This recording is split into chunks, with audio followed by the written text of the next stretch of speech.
Good morning, ladies and gentlemen. My name is Karel van Aert, and I will be acting as your program director today. Welcome to today's Economist of the Year webinar, which is being co-hosted by the Bureau of Market Research and the University of South Africa. And I believe that during this webinar, you will hear a fascinating panel discussion among three of South Africa's top economists on the theme, "Is there still hope for the South African economy?" And this is especially pertinent when you look, for example, what's happening today with respect to the stay away that was organized by COSATU and SAFTU. But before we get to the panel discussion, I would like to inform you that the session will be recorded, and I hope that's okay with everybody. Furthermore, two polls will be conducted during this morning's webinar. Your participation in these two polls will be highly appreciated and will also inform our Q&A session after the panel discussion. At any time, you are encouraged to post any questions or comments related to the panel discussions in the meeting chat box, which will be addressed in the Q&A session after the panel discussion. Our webinar this morning will be formally opened by Professor Puleng Lenkabula, the Principal and Vice Chancellor of Unisa. Thank you so much, Professor Lenkabula, for gracing us with your presence this morning and your continuous support for the BMR Unisa Economist of the Year competition. So without further ado, over to you, Professor Lenkabula, to formally open the webinar.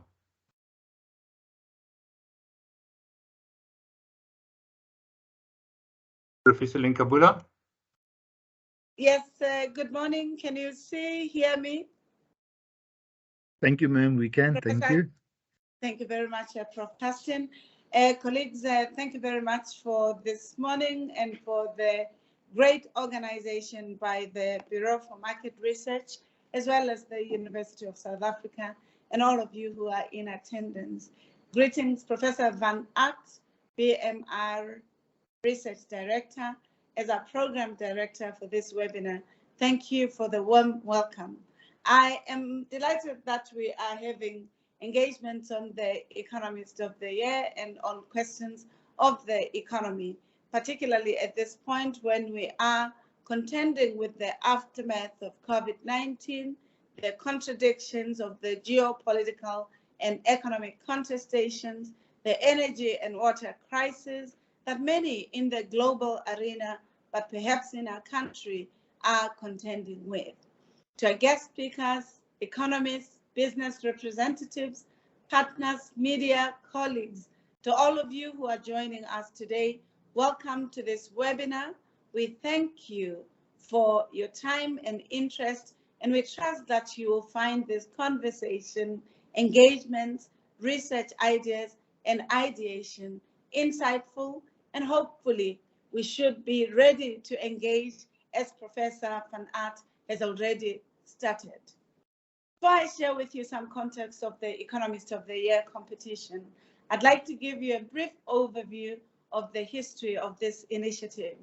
The Economist of the Year competition is quite renowned in the sense that it has been hosted for several decades by one of the country's leading media houses. However, ironically and unfortunately, the media house had to undergo a business restructuring, operational changes, and cost-cutting measures. It is for this reason that this competition was handed over to the Bureau for Market Research at the University of South Africa. And we are grateful that as a university, we are committed to ensuring that the platforms, research, economic, that allow for engagements and imagining the future of economic systems in our country and our country in relation to the continent and the global arena has found expression through the BMR. Recognizing the strategic value of competition, the Bureau for Market Research agreed to take ownership of the competition since the start of 2022. And I want to congratulate them for this bold and courageous initiative.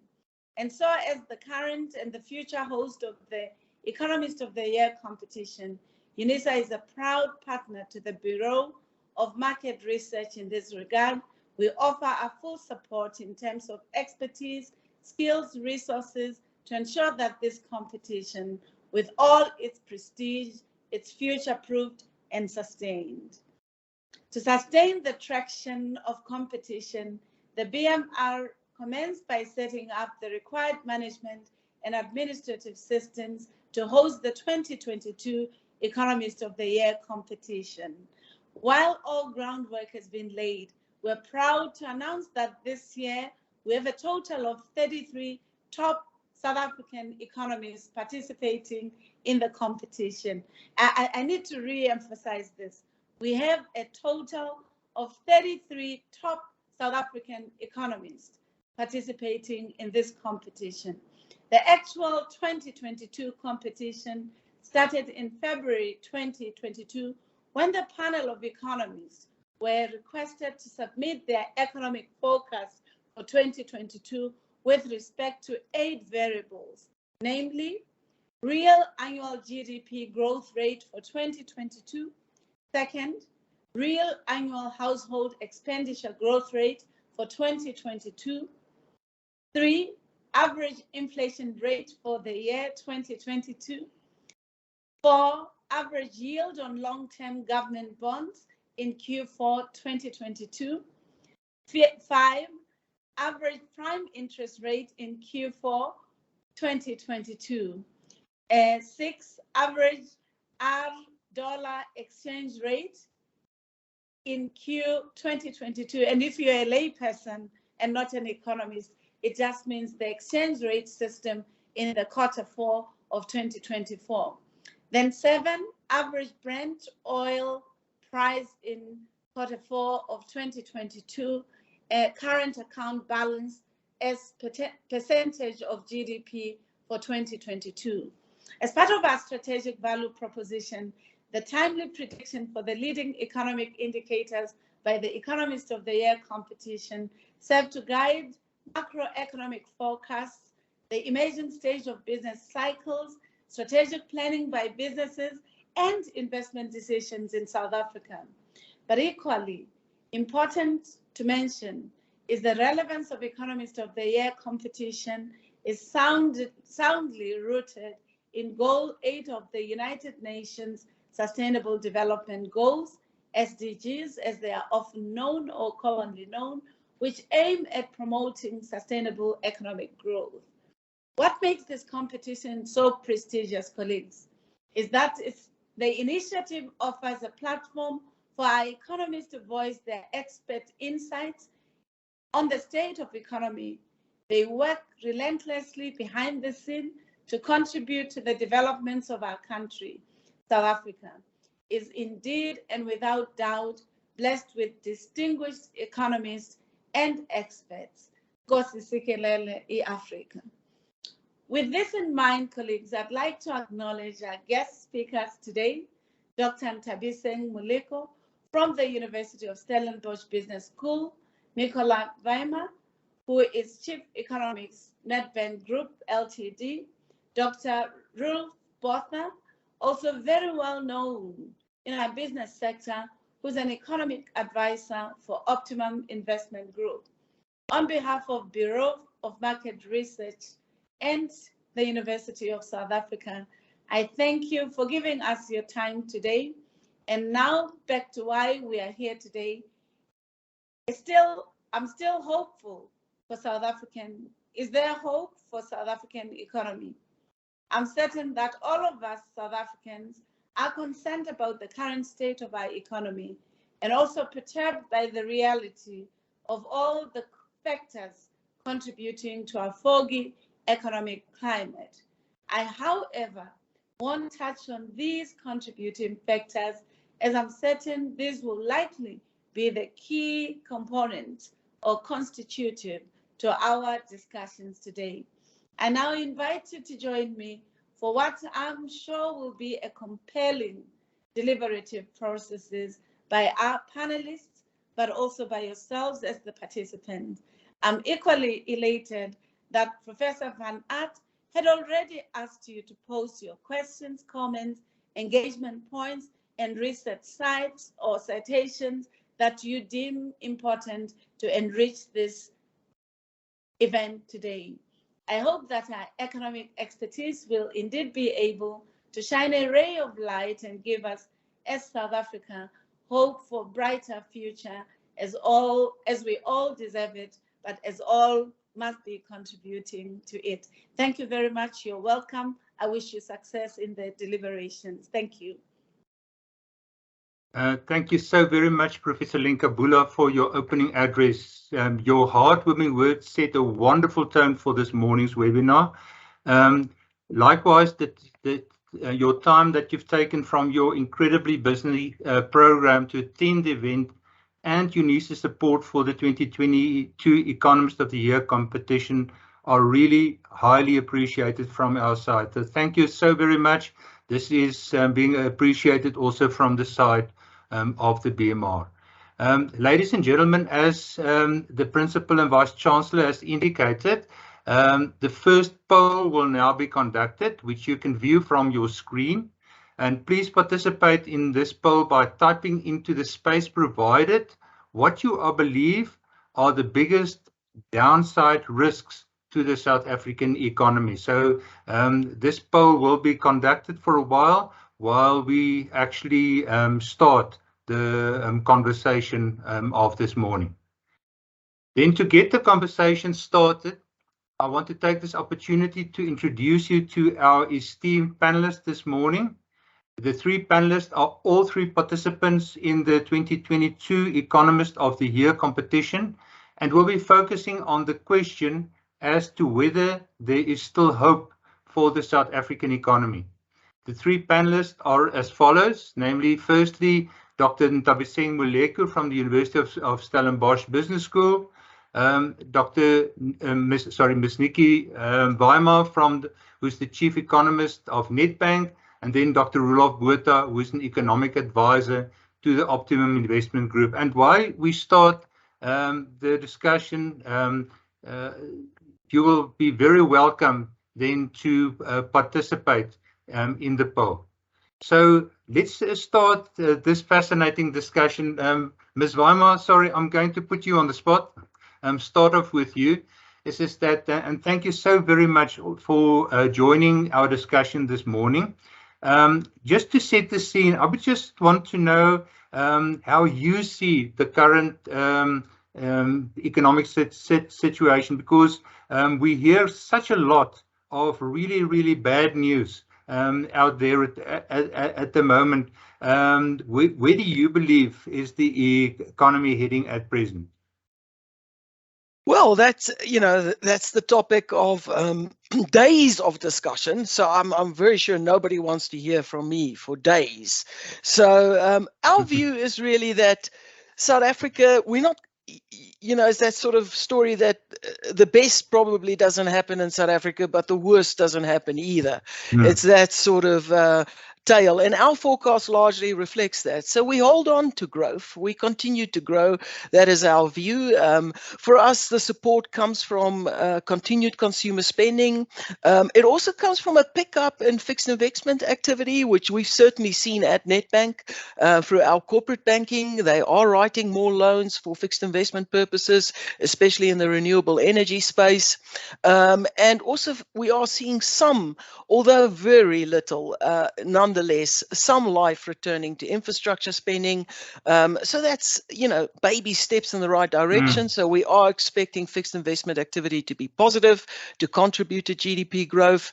And then we will still have, the benefit of government spending, making a small contribution going forward. And so overall, if we look at GDP, we're expecting growth this year of about 1.7%. And then next year, we do expect things to slow down quite significantly as the pressure coming from this year's acceleration in inflation and the increase in interest rates slowly start to weigh on consumers and probably results in slower growth.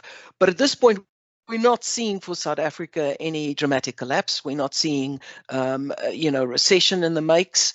So I think if we're looking for the positive here, which is our mandate, then I suppose the silver lining is in the relative story.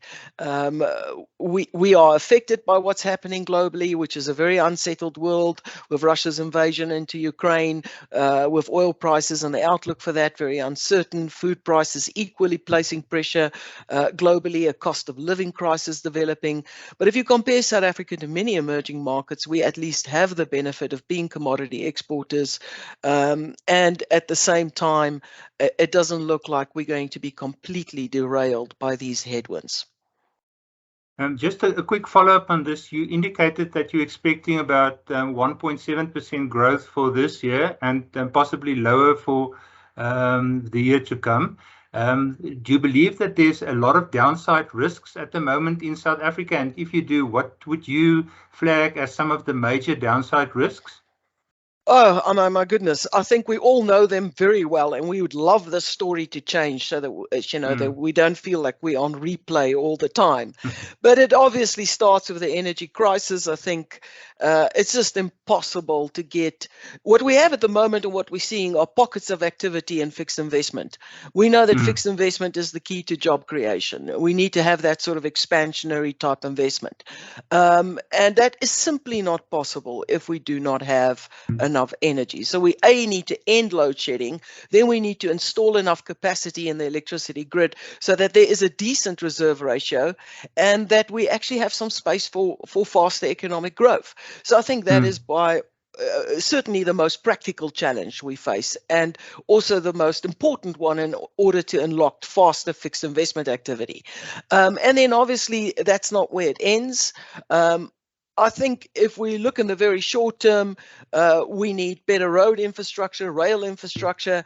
We need to sort out the long delays at the ports. I spoke to the Citrus Exporting Association not too long ago, in fact, last week, and it still remains an enormous issue for them. So all of these deterrents, these bottlenecks, just adds to the cost of doing business in South Africa. It undermines our competitiveness, and it prevents us from growing faster and creating jobs. So I think those are key challenges. But I think in the long term, if we had to say what is that one thing that would make a difference, ultimately we need a competent government. We need to know that the money paid in taxes is spent efficiently and effectively without waste. It reaches the people that needs it most, and it's ultimately going into education, going into efficient infrastructure, and raising our potential growth rate over the long term. Thank you so much for that input. This really a fascinating perspective that you've provided. Dr. Botha, if I can just ask you exactly the same question, how do you see the current economic situation, and what are your view with respect to downside risks at the moment for the economy? Right. I'm not sure who's going to activate this. These couple of slides I have. Jaculis is the magician here. I don't know whether anybody can see my slides right now. It's on screen at the moment. Okay. So if we look at the first slide, on what happened in Venezuela, and by the way, I agree more or less with everything Nikki said. Difficult to disagree with her, but I just want to mention one thing, and that is that to end load shedding in the next couple of years is just a, like Alice in Wonderland. It's not going to happen. But if it's managed well, and if it's restricted to, let's say, at worst, stage 3. If it's only during the evenings, stage 2, South Africans are smart enough. If you look at all our achievements, especially in chemical engineering, especially in the health sector, we just have such a wonderful, diversified and smart economy actually in the private sector that we can manage this. But certainly in the longer run, we need to get cracking. And this whole transition to renewable energy creates so many opportunities, especially with a new harbour in the Northern Cape, etc. It's just very exciting times, quite frankly. Now, Venezuela became a de facto failed state, not because of a lack of resources. They've got all the resources they need to become a thriving emerging market economy. And they were on their way there until Mr. Chavez came along. And in Zimbabwe's case, Mr. Mugabe came along and destroyed those economies because of the wrong policies, because the wrong policy can make or break a country. And there are dozens of examples in the history of the modern world. If you just think back of the erstwhile East and West Germany, North and South Korea, the difference between what's happening in Brazil and Argentina, or even in Chile and Argentina. Policies are key. Now, what we had in South Africa, and we must just remind ourselves of this fact, is that we had a decade of pathetic government. Pathetic is putting it very, very mildly. State capture. We had a president whose apparently single objective was to stay out of jail because his business partner wound up in jail. And the appointments, the incompetent appointments that were made in state-owned enterprises, I do not have to remind people of the billions of rands of locomotives that were ordered at Transnet, and then they found out, they don't fit on the railway lines. I mean, this is just unbelievable. We deserve better than that. That has been turned around, but at least we did not have nationalization. So we should actually be quite grateful for that. And now we have a president that understands economics. And he also understands, as he stated in his state in SONA in February, that the only way for us to get back to the 4-5% growth level, which we had for 4 years in a row. I think most of the viewers will remember that. Carl, I think you remember that as well. That's when I won the competition, by the way. I can only win it in a year when we have good growth, because I tend to be optimistic. So, and now we are turning this ship around from useless policy or non-existent economic policy to one of closer cooperation with the private sector. And it's early days. And I like the concept of privatization with stealth, because, you know, in South Africa's politics, you can't mention that name in some circles, especially the trade union movement, who are busy with their shenanigans again today. So this is actually very, very good news. We are moving in the right direction. If we look at the next slide, the leading business cycle indicator, this is a fantastic news. I don't know how many viewers realize that our leading business cycle indicator recently achieved a new record high. It's just amazing to see how many records, economic records, were shattered during the COVID years. But all you need read in some of these newspapers is the bad news. One particular newspaper group has a vendetta against our president and his new economic policies. If one looks at the balanced perspective, it's just really amazing how much good news there is. The next slide is one of my all-time favorites. Total disposable income of households at constant 2020 prices, I've deflated that by the CPI, reached an all-time record high in the first quarter of this year. There's another record that was broken. And arguably my all-time favorite right now, in the short term, the next slide, is the fact that our exports, cumulative exports for the first 6 months of this year, broke last year's record, which shattered the record of the previous year. And despite that, there are a lot of cynical people walking around saying, no, but this, if you look at the dividends that have been reduced slightly by some of the resource companies, and this is now terrible, National Treasury is going to battle to get enough funds. I mean, this is absolute nonsense. One of the world's largest diversified chemical companies, which, by the way, is a South African company, has just declared a dividend of 14.70 a share. And if you see me smiling for no apparent reason, I'm thinking of that dividend. I still have to wait a couple of days, but at least they've announced it. So really, quite frankly, there are so many positives and so many opportunities that are brewing right now that for the life of me, I cannot see us going into a recession. The people that want to use that word, our word, must just think very carefully. And hot off the press, Carl and viewers, hot off the press is the creation of more than 400,000 formal sector jobs in the second quarter. Add that to the 400,000 formal sector jobs that we created in the first quarter of this year. And Mr. Kieswetter, whom I know well, and I have obviously a lot of respect for him, you don't mess with SARS ever, now has roughly 6 billion rand a month more in his pocket as a result of the fiscal backflow than he budgeted for. So Mr. Godongwana can look forward to another nice little bonus come budget time. And this is really good news, and it's going to take the wind out of the sails of all those cynical people out there. Thank you very much. Yeah, thank you so much, Dr. Botha, for sharing the good news. And what's very interesting for me is that quite a lot of the views that you expressed and this of Ms. Weimar touches on the same points, in the sense that both of you clearly indicate that there are a lot of downside risks, there are a lot of problems, but there's also good news. And both of you indicated the vital necessity of good governance.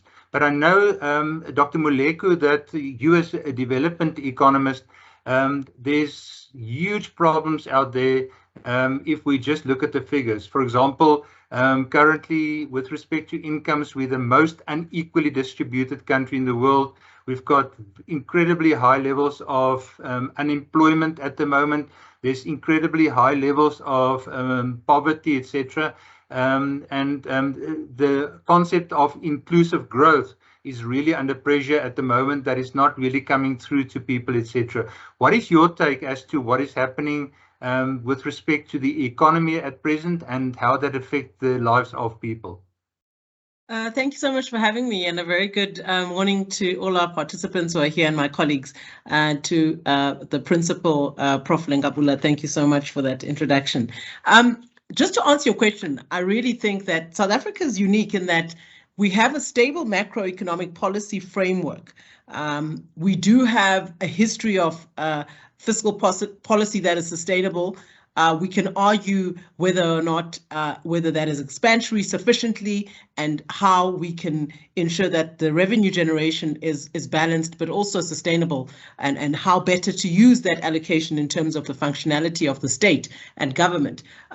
But I think the main key thrust from your question, Carl, let's deal with the issue of growth. I think all of us here will agree. I think none of us will refute the importance of economic growth. But I think what is important for me is the drivers of that growth. And both, I think from the two previous panelists have mentioned the drivers of growth, two being, we have not seen sufficiently gross fixed capital formation. We have not seen sufficiently the driver of growth being productivity from the side of, I'd say, business, which comes through your consumption, but also comes through your trade numbers. So what we have seen historically, I also project a growth of around 2% for this year.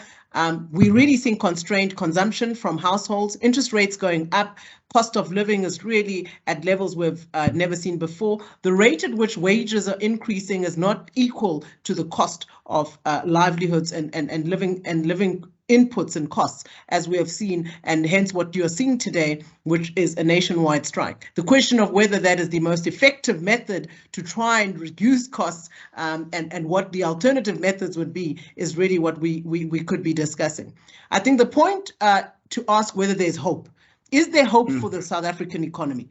Absolutely. Why do I say that? I want to show you quickly just two slides that show to me why there is hope. South Africa is one of the most, I'd say, advantageous economies in the African and emerging market context. I show this slide of the fastest growing economies primarily because many of these economies don't have the support of the macroeconomic policy frameworks underpinned by our flexible exchange rate and our inflation targeting that South Africa has. These are out of the 12 fastest growing World Economic Forum countries. In these years, I've specifically chosen these years prior to COVID, particularly to show that with the right economic strategy and the right subsector development, energy being key for Ethiopia, natural resources for the Democratic Republic of Congo, but you see agriculture and manufacturing key for Cote d'Ivoire, Mozambique, Tanzania, and Rwanda, and some of the services sectors. These are key growth drivers. And if you can see, South Africa has capabilities and what we call economic complexities and all. What I say there's hope, and why I say there's hope, is because these countries, from the background of skills constraint and also some of the issues around infrastructure, were at a worse off situation than South Africa. We also know in terms of the compounded average growth rate here, these countries are experiencing growth over 7% to 8.5%, up to 10.5% individually in these periods if you investigate them. Why I then say there's hope in South Africa is because we do have a fundamental basis to argue that we have a capable ability from a macro policy framework to get here. But the question is, are we driving the right sectors? And is this growth and the type of growth that we want to see going to be transformative? So going to your second question on the downside risk, I agree with the previous speakers on energy being a serious constraint, but my biggest issue is the type of growth. So here you see the least developed countries from UNCTAD, and you see that sub-Saharan Africa is the majority. All of these 8, except for Cote d'Ivoire, which were the fastest growing countries, are actually expressed here. And you ask yourself the question, why do you have 8% growth up to, but you still remain a least developed country? 70% of the least developed countries are here. And of those 7 countries that I showed you, 6 of them are still least developed. It's the type of growth we have. If we don't have a transformative growth and restructure our growth, whereby we're able to see more primary and secondary sector type development, we're not going to be able to deal with inequality and unemployment. I don't want to show this. What I want to show is this slide on where the fixed capital formation is being allocated. There was an argument made earlier on today about the level of gross fixed capital formation. And we're seeing there that both private and the public sector levels are not necessarily to the level year on year where they need to be.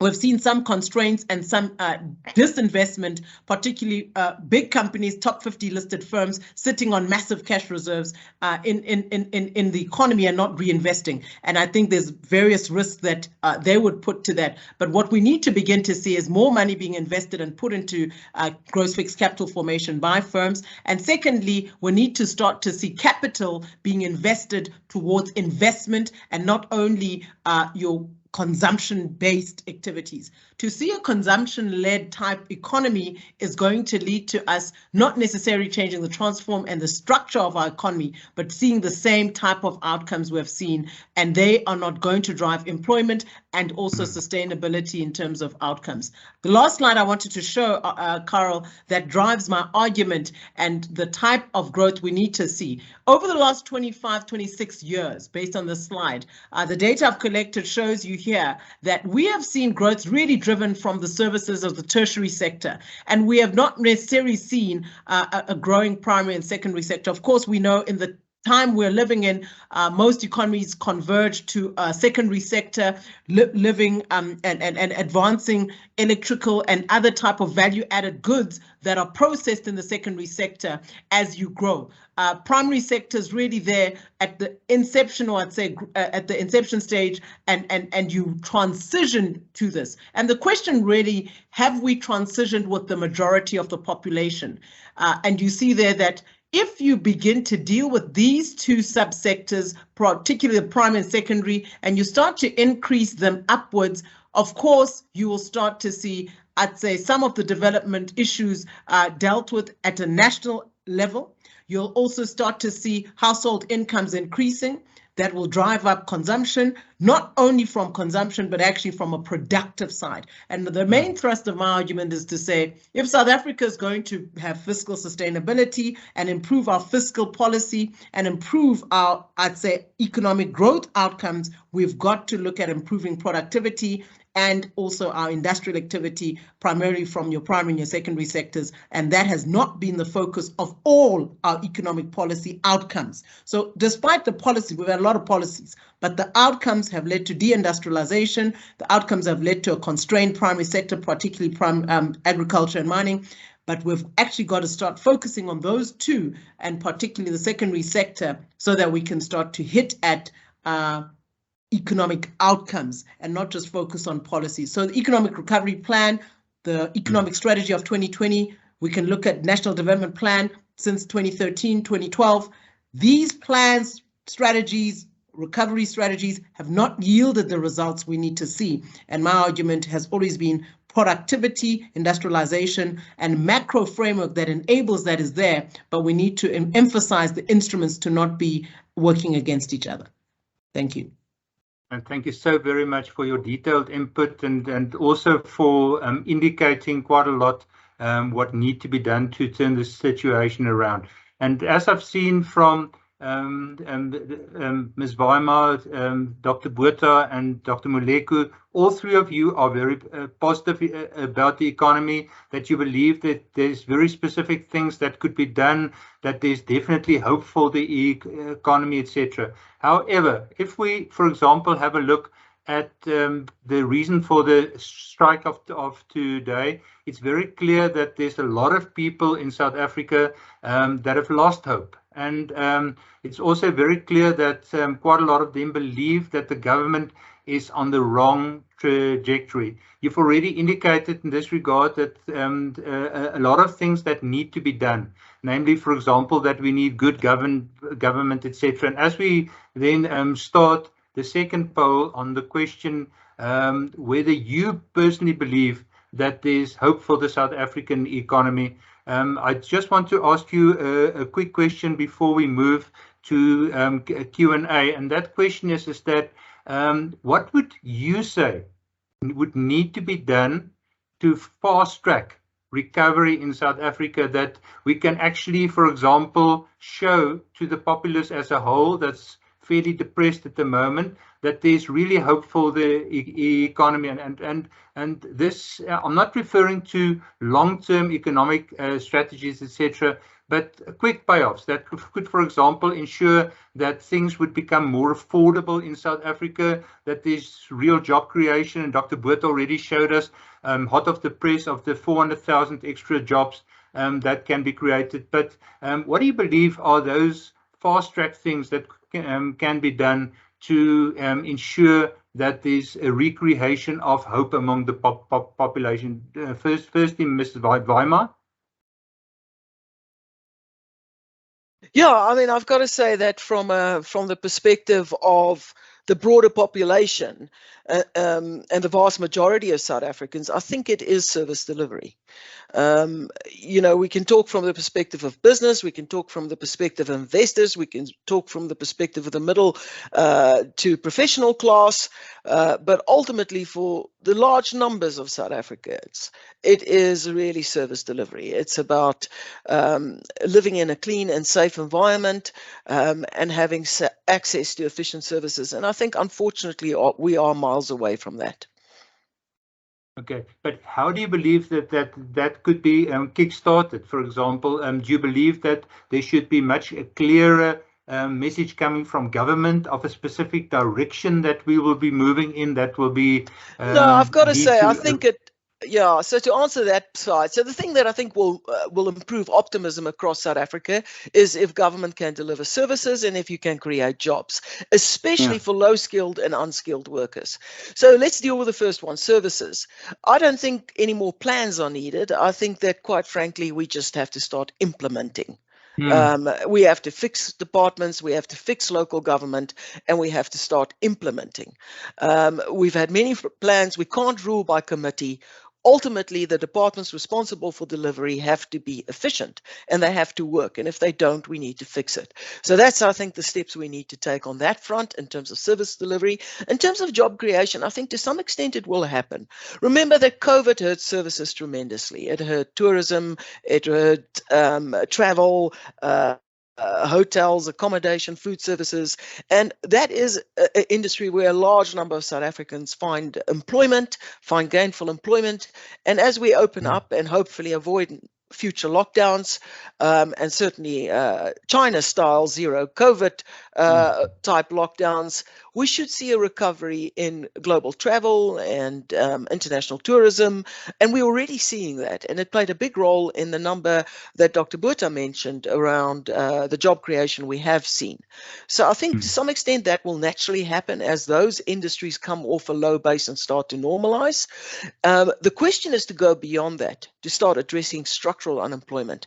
And there I think it comes back to government. You do need skills training, you do need education, and you do need to resolve the energy crisis. I agree with Dr. Moleketu that we need a growing manufacturing industry, but I think the reason we don't have it is because it's a heavy energy consumer and we don't have energy. So it all comes back to actually solving that problem.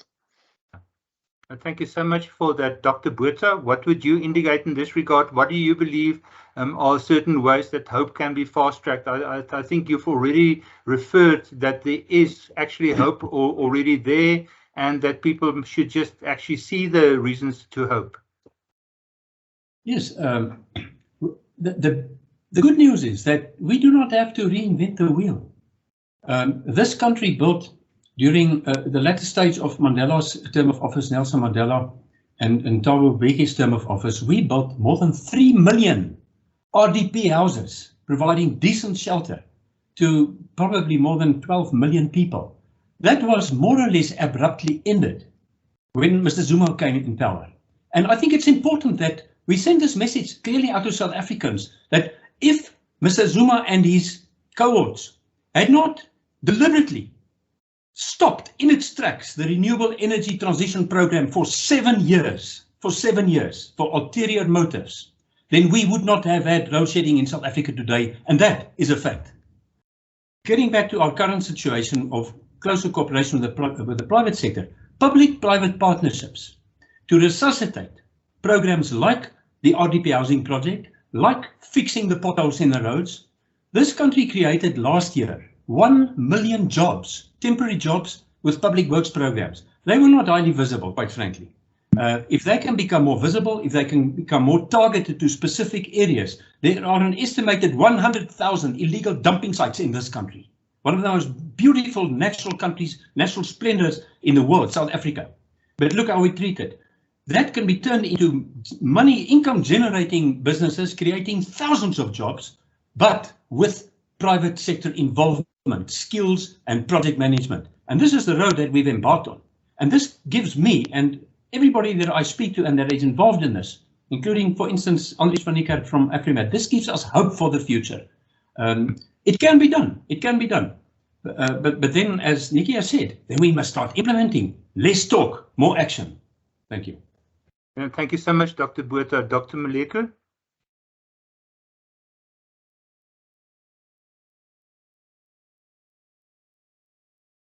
Oh, thank you so much for that. Moleko?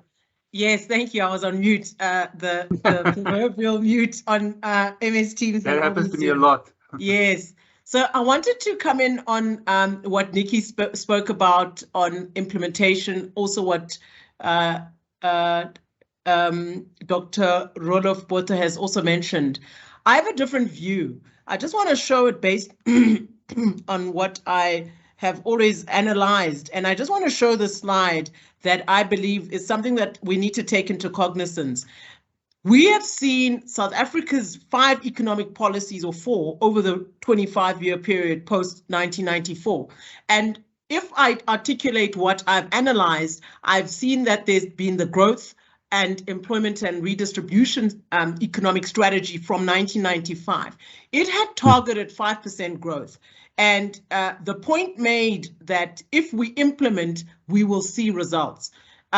We saw here in Nelson Mandela's time, and I'm specific to the leaders at the time who were at the helm of economic policy, an average of 3.2% growth during this period. We then moved on to the ASGISA, many of you will recall the Accelerated Shared Growth Initiative for skills acquisition, and we saw there an average of 3.5% growth. We were fortunate in this time, and in the time of coming into 2005 and 6, these were the highest growth periods for South Africa at 5.6% growth and just under that. And we didn't again see a period where we had more than 5% growth outside of the time of ASGISA, and underpinning that was what was called the Joint Initiative for Priority Skills Acquisition.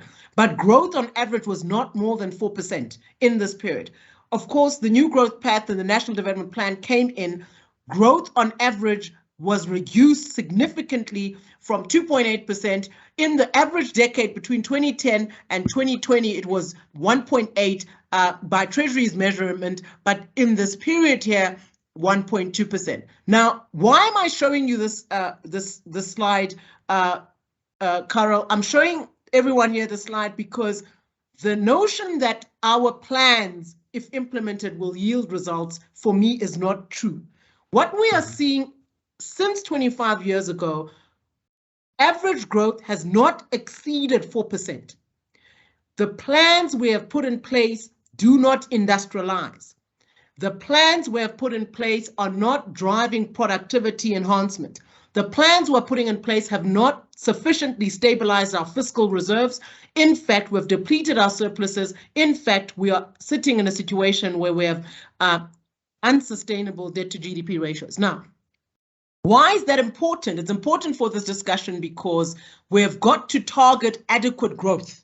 If we are targeting growth of 3.5%, 4%, 5%, yet our underdevelopment, our inequality, and our unemployment is sitting at the levels we're at, it will mean that we'll never deal with the underdevelopment problems of this country. So our targets are fairly low based on our problems. In fact, there are crisis levels of unemployment, but our targets are still sitting at National Treasury and at 3% and inadequate levels. In the last growth plan, you're seeing targets of jobs of 1 million in the next 10 years. What this says is that our government, simply put, has got inadequate plans to deal with the level of the problems we have. And so for us to implement those plans and say we are happy with those plans, for me, is a serious problem because they're not decisive, they're not going to deal with the extent of the problem we have, and they're not adequate in terms of showing the impact in the relevant areas of our economy where we need impact. So the first point we need to say is that the plans we have, for me, they're not adequate.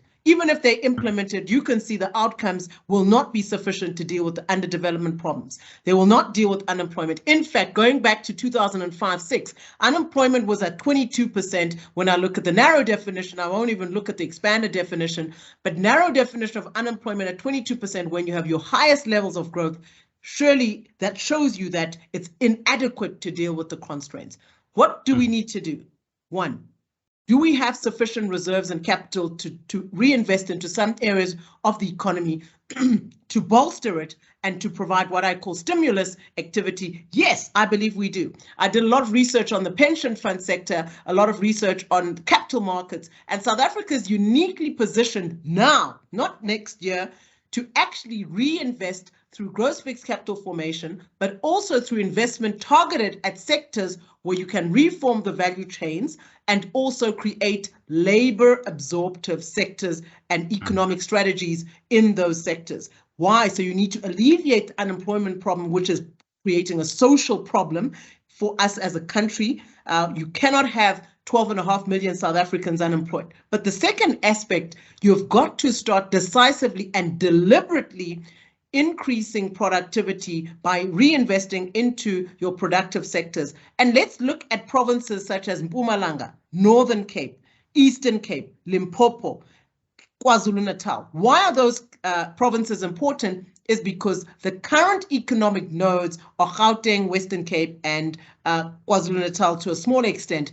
But these are where economic migration happens, but the value chains are not reformed, distribution channels are not reformed, and you're not seeing sufficient economic activity from these smaller provinces where historically economic activity has not come. So I think those for me would be the two decisive actions that need to be taken, and they can be done without necessarily relying on fiscal measures that change where allocations are going. So those are my inputs for those two questions. Thank you so very much, Dr. Moleku, and thank you so very much for a fascinating discussion, Ms. Weimar, Dr. Botha, and Dr. Moleku. We've now reached the stage where we will like to involve the audience in the conversation, and I will now hand over to Professor Dion Tustin, the CEO of the Bureau of Market Research, to host the Q&A session. Just before I hand over to him, a very quick note. I would like to emphasize to all journalists attending the webinar today But if you have questions specifically for the three panelists present here today, please post your questions in the chat box, and any commentary or interviews after the event will then be managed by the BMR, and here specifically by myself and Professor Taston. So thanks, Professor Taston, over to you. I will call you Professor Program Director, Prof. van Aert. Thank you so much for facilitating. And colleagues, I've been watching the numbers as it grown into the panel discussions, and I really would like to say that if our economy can grow the way that people are joining this panel today, Prof. van Aert, I think we're in for great numbers. Colleagues, I'm your question and answer host, but we also try to be creative in this webinar by also having a webinar media reporter, and you have seen our polls running on the sideline, and I'm going to ask Ms. Jacquelies Meyering, who's our live webinar broadcaster, to just give us a quick overview, Jacquelies, of what you're seeing from the one question that we posted. What poses the greatest risk to South Africa's economic performance? Any surprises there, Jacquelies? You can quickly just report on that for us, please. Thank you. Thank you very much, Professor Taston. Yes, so the results are in from, we had 50 votes to responses to the question, and majority saying corruption, unemployment, and government failure. So unfortunately, it talks to a lot what we had the discussions on by our panelists. I think it comes back to the risk is the environment that the economy is faced with. And so corruption, unemployment, load shedding, as you can see there on the screen, that's our word cloud for today. Thank you very much. Thank you, Jacquelies. And colleagues, I'm going to the meeting chat box and I'm reading a few there, and it also can stimulate maybe last responses, Prof. van Aert, from the panelists. I see we're already at 10 to 12. But I'm just going to pick a couple of the comments made and maybe one or two questions. From Dani Meyer, thank you. Policy uncertainty and poor policy in support of economic growth is the problem. We don't have a plan. The SA Reserve Bank too conservative to manage the inflation. And then you already dealt with the paneling aspect, Jacquelies. Tertia Botha, government needs to take responsibility and be held accountable. That's the starting point for economic growth. And then Dr. Botha, a question posted by you by Siphelele Lutla. A question for Dr. Botha, is the economy really growing jobs, or is it resetting and recovering the jobs that were lost during the COVID-19 pandemic, where we already had the highest rate of employment in the world? So maybe that's one for Dr. Botha to respond to. And then I've got Johan Willemse.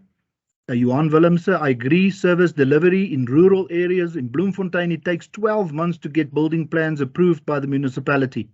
In smaller towns in the Free State, if the private sector are allowed to assist with water and other service processing waste, make buildings, plots available, etc., that will do it. And then I'm reading through the last one, which we can maybe just look at. It's a major problem not to bloat the top-heavy bureaucracy demanding market-related salaries, but not delivering market-related outputs or productivity. How do we turn this ship around to save taxpayers money and improve productivity and service delivery? And I think also the colleagues from our panel can see those questions. And then also from Jen Fourie. Good morning, Ms. Nikki Weimar. Thank you for painting a realistic picture in terms of our South African economy. And then how do we break the poverty cycle? Another question added there. So, Prof. van Aert, I think a lot that I've maybe shared from the meeting chat, but I think we can offer our panelists a last shot at any of the comments left or the questions which I just selected from the meeting chat. There was one or two coming through on my email, and maybe I can just add one of them. Is poor monitoring and evaluation the big elephant in the room? So maybe we can ask our panelists in any order then to respond, and maybe we can start with Dr. Botha, because I think you were pertinently mentioned there, Dr. Botha, in terms of the question on the employment numbers. Thank you, sir. Yes, thank you, Dion, and Siphelele for that question. It's a pretty good question. I can see that you're a veteran of business reporting. And certainly you've got a point there. Many of the jobs, these 800,000 new formal sector jobs and a couple of 100,000 informal sector jobs that have been created this year, for which we are obviously extremely grateful, especially from the perspective of broadening the tax base again. Many of them would have been, as you've alluded to, resetting, recovering jobs that have been left. But I firmly believe that many of these jobs have now, in fact, are new jobs that have been created in new industries, because the whole world's economy is in a transitioning period. If you're not part and parcel of the transition to the fourth industrial revolution, then you are really going to stay behind, and then your fate will be in the hands of international donor agencies ad infinitum, quite frankly. And South Africa is not there, not even remotely. So hopefully many of these jobs are in fact new jobs. As far as I'm concerned, what government should do is to actually invite business plans from employer organizations, because employers know how to create jobs. They are the people that create jobs in the private sector, the high value added jobs, not some of the jobs in the public service, quite frankly, that where the job description has been redundant for a decade, but the person still goes to the office, but they don't know what they're doing there, quite frankly, which is weird.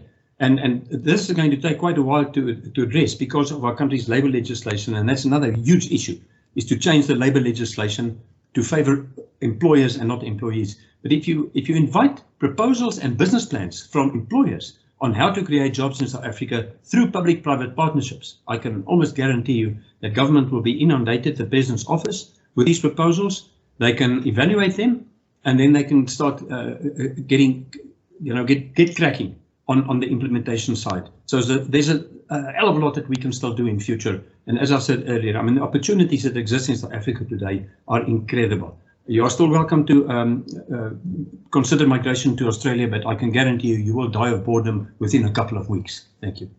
Thank you, Dr. Botha. Dr. Moleko, any maybe responses from you on that host of comments that I've shared very briefly, and really pick from the ones that you feel comfortable with. Thank you, Doctor.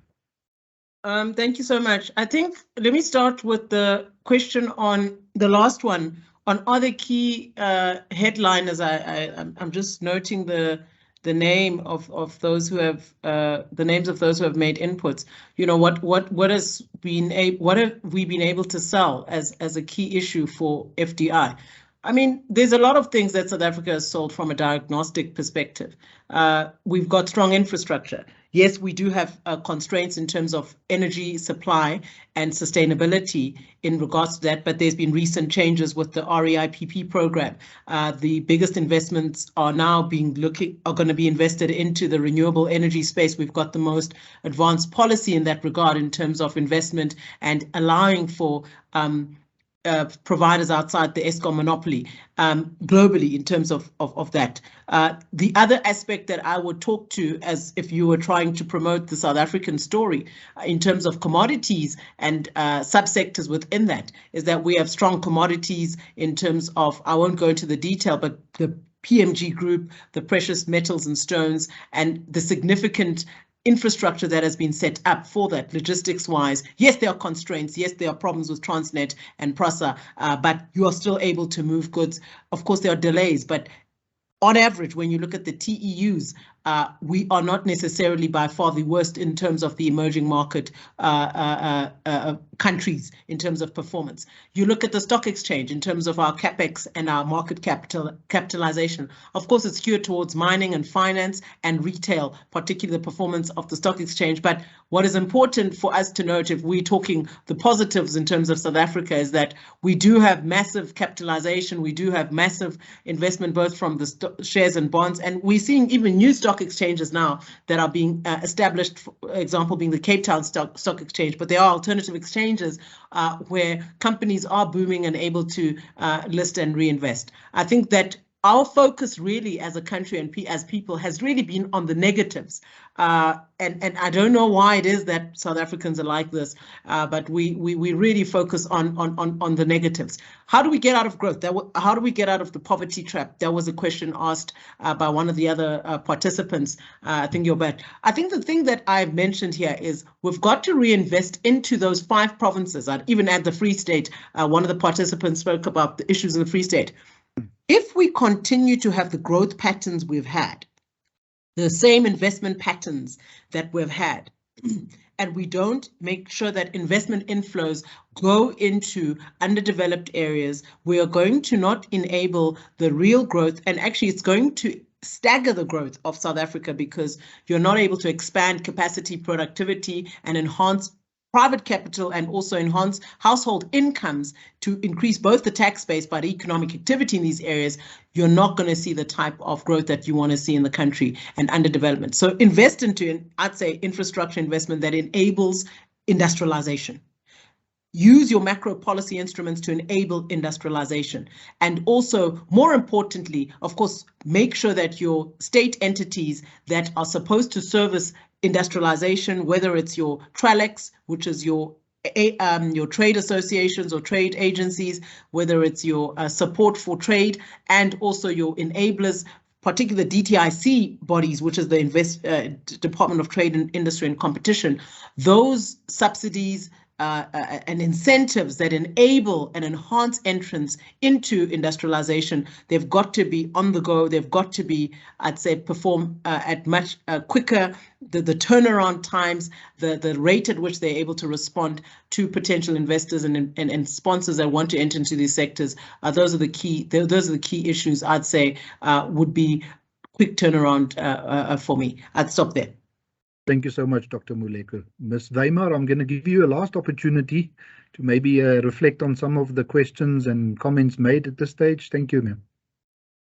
I think everyone's questions, everybody raises very valid points. I think if you look at the polls, I think it tells the story of South Africa's difficulties.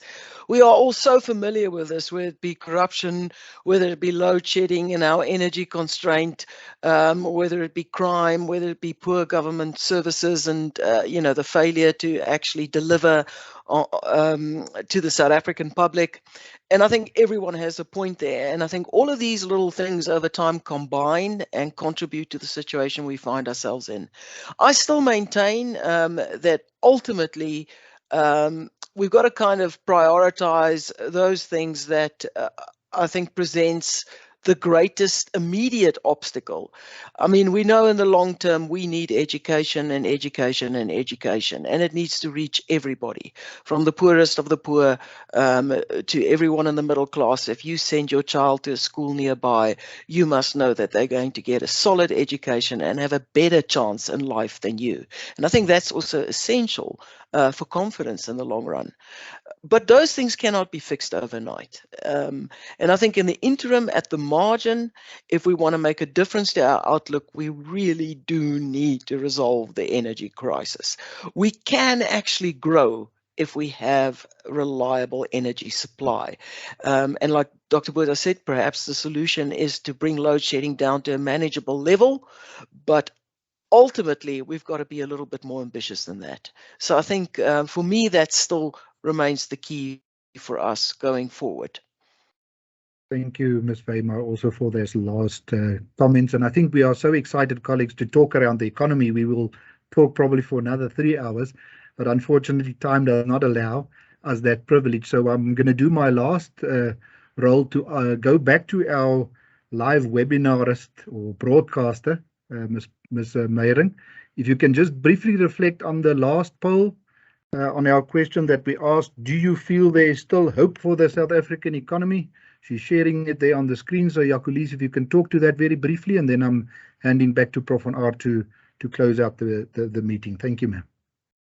Thank you very much, Professor Tustin. Yes, so we had a total of 47 votes coming in for this question. Do people still feel there is hope for the South African economy?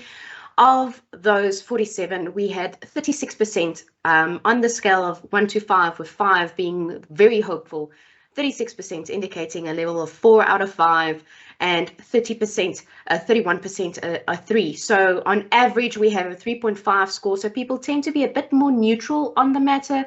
But in general, I think there's a lot of optimism in our audience today. So thank you. Back to you.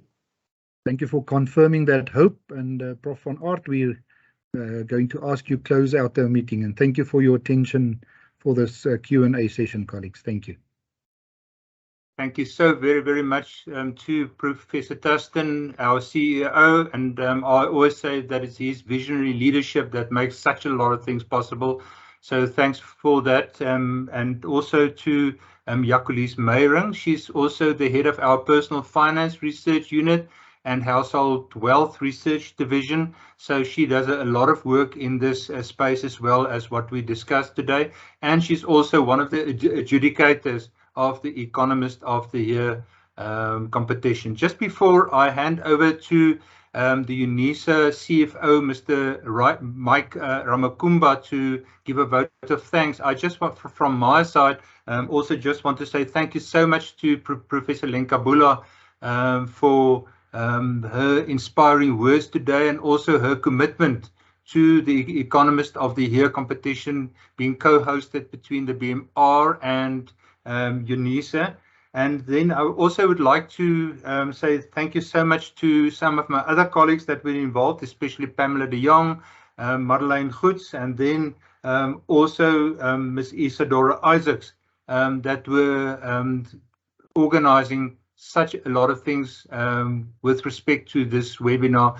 And then the three panelists, the insights that you provided were really great, and I think you've also created a lot of hope and direction for quite a lot of us as researchers and business.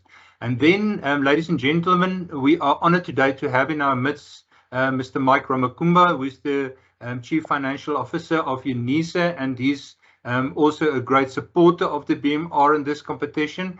And he thankfully agreed to do the vote of thanks on behalf of Unisa and the BMR, and as program director of this event, I would also salute you as an audience with great appreciation for attending today. And I will now request Mr. Ramakumba to officially close the webinar with a vote of thanks. Thank you so much, sir, for being involved. Thank you very much. Good afternoon, everybody. Thank you very much for the introduction, Prof. Fanat. My task is very simple today. It's just to appreciate the contribution, the efforts of everybody for making this event possible. So colleagues in business and industry, our panelists, journalists, and each one of you who has joined today, I've been asked to do the vote of thanks for today's webinar. And what a privilege it is for me to do this at an event that sets the tone for our economic future.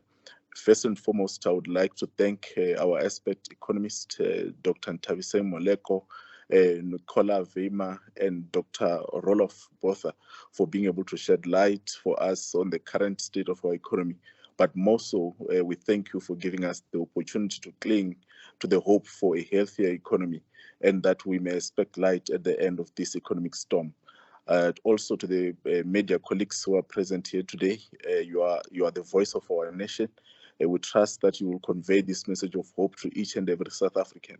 And as Professor Lenkabula, our VC, mentioned in the opening address, each of us as South Africans truly deserve to know there is hope for our economy and a brighter future that lies ahead. With that said, VC, thank you for joining us today. As the Principal and Vice Chancellor of Unisa, we are honored by your presence, but more so, we are privileged to have your support for the Economist of the Year competition. Most certainly an initiative that is aligned with the goals of the National and Sustainable Development. Thank you, VC. And with the famous words that sound in just about any vote of thanks, last but not least, to the Bureau of Market Research, as led by Professor Tustin. Thank you for taking ownership of this prestigious initiative. We now know that the Economist of the Year competition future is proved and will most certainly be sustained. It is indeed heartwarming to know that we can part ways with a shared hope today based on the conversations and the analysis and the predictions of the future trajectory as canvassed in this engagement today. Thank you very much, colleagues. Thank you so very much, Mr. Ramakumba, also for your vote of thanks, but also very important for the support that you've got for the BMR and for the Economist of the Year competition. This is really being highly appreciated. So just from my side, I want to thank everybody for attending, and please have a look at our Facebook page, and you'll notice that there is the BMR's Research Hub that you have to look for, and you will see there also being posted a copy of today's video or the recording.